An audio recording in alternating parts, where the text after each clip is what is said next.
जय हिंद। आज परमवीर सिंह के लेटर को लेकर जो घमासान मचा हुआ है, इसकी भविष्यवाणी मैंने एक दिन पहले वीडियो में कर दी थी कि आप कभी भी सुनेंगे कि महाराष्ट्र सरकार गिर गई।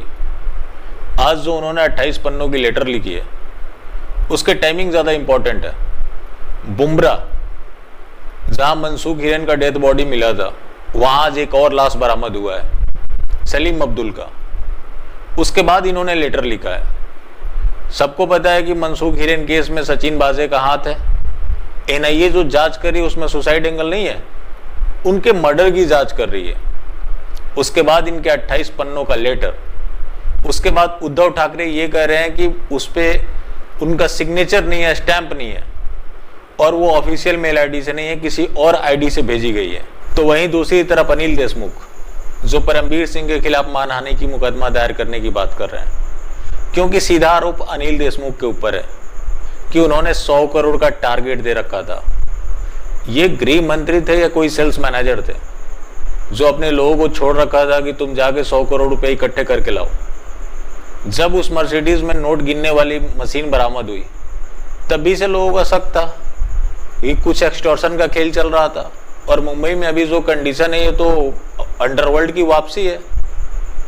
सचिन वाजे को प्रॉपर टारगेट दिए गए थे कि आप होटल, रेस्टोरेंट, जितने भी उद्योगपति हैं वहां से पैसे कलेक्ट करके लाओ। आज जब ये फंसे हैं तो एक दूसरे के ऊपर सिर फुटबॉल कर रहे हैं। परमवीर सिंह ने इतना खुलासा कर ही दिया है, तो उन्हें ये भी खुलासा कर देना चाहिए कि सुशांत सिंह राजपूत की मर्डर में कौन कौन लोग शामिल हैं। और देर सवेर ये लोग करेंगे, क्योंकि अब सिर फुटबॉल इनका रुकने वाला नहीं है। बात है परमवीर सिंह की, तो ये टाइमिंग ज़्यादा इंपॉर्टेंट है। हो सकता है कि जो ये पूरा घटनाक्रम है उसमें वो भी शामिल रहे हों। अब जांच चुकी उनके ऊपर तक पहुंच चुकी है, तो अपना गला बचाने के चक्कर में ये लोग एक दूसरे के ऊपर आरोप प्रत्यारोप करते रहेंगे। लेकिन समय रहते सबको आरोपी बनाए जाने की जरूरत है और सबकी भूमिका की जांच की जरूरत है, क्योंकि जो बड़े बड़े ये घटनाक्रम हुए हैं महाराष्ट्र में, ये बिना सत्ता के मिली भगत के कुछ भी नहीं हो सकता। और सुशांत सिंह राजपूत के केस का इतना समय हो गया, ये तो सबको पता है कि उनकी हत्या हुई है, लेकिन किन लोगों ने की है, जो ये लोग हैं इनको पता है। इसी आरोप प्रत्यारोप में ये सुशांत सिंह राजपूत की मौत का राज खोल दे तो किसी को हैरानी नहीं होनी चाहिए। ये बॉलीवुड के भांड जिनकी तारीफ करने लगे, समझ लो कि जरूर कुछ दाल में काला है। इन लोगों ने ही उद्धव ठाकरे को वर्ल्ड बेस्ट सीएम बताया था। आज उन्हीं के राज में एक्सटॉर्शन का धंधा चल रहा था।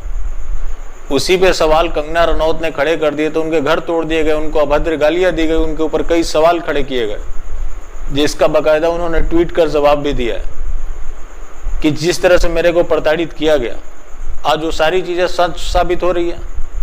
यही बात तो लोग कहते आ रहे थे। अब कभी भी आप सुन सकते हैं कि वहां राष्ट्रपति शासन लग गया, क्योंकि ऐसी खबर आ रही है कि राज्यपाल रिकमेंडेशन भेजने वाले हैं कि वहां राष्ट्रपति शासन लगाई जाए। जब इस तरह का धंधा चल रहा था तो लॉ एंड ऑर्डर तो वहां है ही नहीं, क्योंकि जिन्हें लॉ एंड ऑर्डर मेंटेन करना है वो तो एक्सटॉर्शन का धंधा कर रहे हैं। तो जो बाकी एक्सटॉर्शन का काम करते हैं उनको कौन रोकेगा। ये तो पूरी तरह से माफिया राज चल रहा था, जहां माफियाओं को सुरक्षा दी जा रही थी और जो लोग उसके ऊपर सवाल खड़े कर रहे थे वो जेल में डाले जा रहे थे। बाकी ये तो अभी शुरुआत है, आगे देखिए होता है क्या।